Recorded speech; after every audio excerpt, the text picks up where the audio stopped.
I can tell, obviously, this affects you a lot, but I think you would, if you were to see her, I think you would be extremely proud of her. I really do. Oh, thank God. She's alive.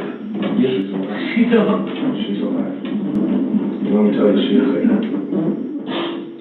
incredible young woman.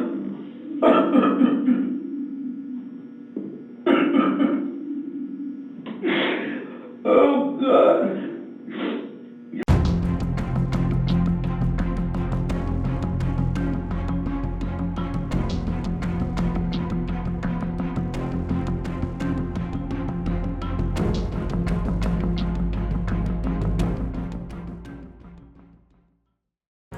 August 10th, 1990 was a hot summer night in Dickinson, Texas. 8-year-old Jennifer Schuett, afraid of the dark, decided to sleep in her own bed despite her fears, telling her mother, "Because I love you, I'm going to sleep in my own bed tonight." Little did they know, this night would change their lives forever. In the middle of the night, an intruder climbed through Jennifer's bedroom window and abducted her. She was taken to a field, assaulted, and left for dead with her throat slit. Miraculously, Jennifer survived, but was unable to speak or move. I realized I couldn't scream, and I couldn't figure out why. I had just enough strength to throw my right hand on top of my neck, and that's when I felt this gaping wound. The next day, children playing nearby found Jennifer lying on an ant mound, her body covered in bites. Despite her severe injuries, Jennifer did everything she could to help identify her attacker. She worked with a sketch artist to create a drawing of the man who assaulted her, even providing details about his car and his habits. It's really been a lifelong journey of finding who did this to me. Jennifer's description was incredibly accurate, but it would take 19 years before her attacker, Dennis Bradford, would be brought to justice. During those years, Bradford lived a seemingly normal life, even marrying and starting a family, but his violent tendencies continued. In 1996, he was convicted of kidnapping and served a brief prison sentence. His DNA was entered into the CODIS system, but it wasn't until 2009 that a match was found. The breakthrough came when the FBI's Child Abduction Rapid Deployment Team retested the DNA evidence from Jennifer's case. The DNA matched Bradford's. When confronted with the evidence, Bradford confessed to his crimes, expressing surprise that Jennifer was still alive. You ever heard the name Jennifer Schuett? Yes. Did you ever have occasion to come in contact with her? Yes. Tell me about that. No.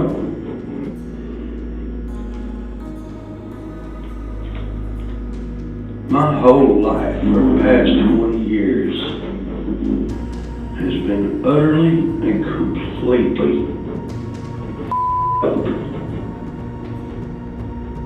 because of my mistake. I can tell, obviously, this affects you a lot, but I think you would, if you were to see her, I think you would be extremely proud of her. I really do. Oh, thank God. She's alive. Yes, she's alive. She's alive. She's alive. Let me tell you, she is a incredible young woman.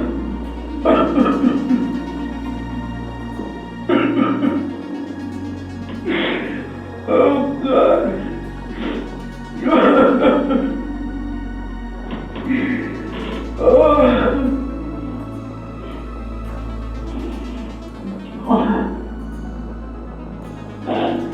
Oh, God.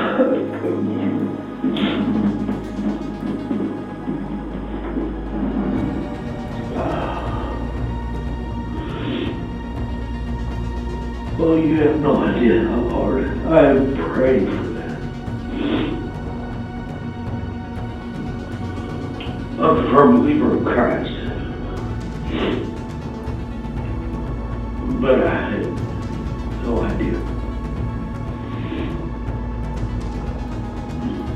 Because it wasn't but about 2 days later I ran, and I just took off.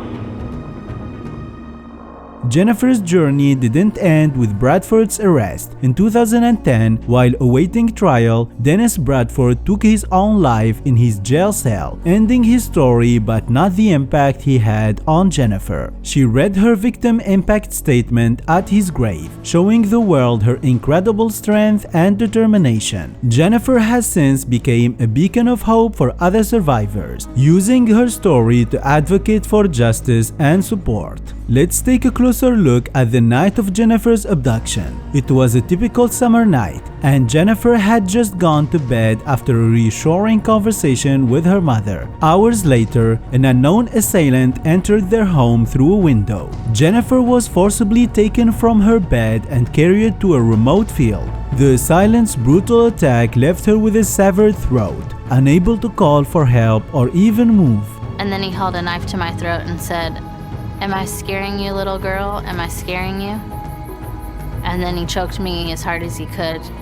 A group of children discovered her. Jennifer had endured 14 agonizing hours in the wilderness. Despite her critical condition, she demonstrated remarkable strength and determination. The field where Jennifer was found was not far from her home, but it felt like another world. She had been left there, vulnerable and in pain. Yet she clung to life. This would be the beginning of a long journey toward justice. At the hospital, Jennifer's will to survive and her courage shone through. Unable to speak due to her injuries, she used nonverbal communication to help the police create a composite sketch for her attacker. Her descriptions were detailed and precise, despite the trauma she had endured. The sketch Jennifer helped create bore a striking resemblance to Dennis Bradford, who would later be identified as her attacker. Her ability to recall such specific details like the car and the brand of cigarettes he smoked was instrumental in piecing together the investigation. Meanwhile, Dennis Bradford continued with his life seemingly unaffected by his horrific actions. In 1991, he married Lisa, and they had 2 children together. Bradford's 1996 attack was eerily similar to his assault on Jennifer. He lured a woman with the promise of a ride, only to take her to a secluded area where he attacked her. She managed to survive and testify against him, but the legal system fell short. Bradford received a reduced sentence and was released after serving less than 3 years. Despite his criminal record, Bradford managed to evade detection for Jennifer's case for many years. It wasn't until the advent of advanced DNA testing that his past finally caught up with him. In 2009,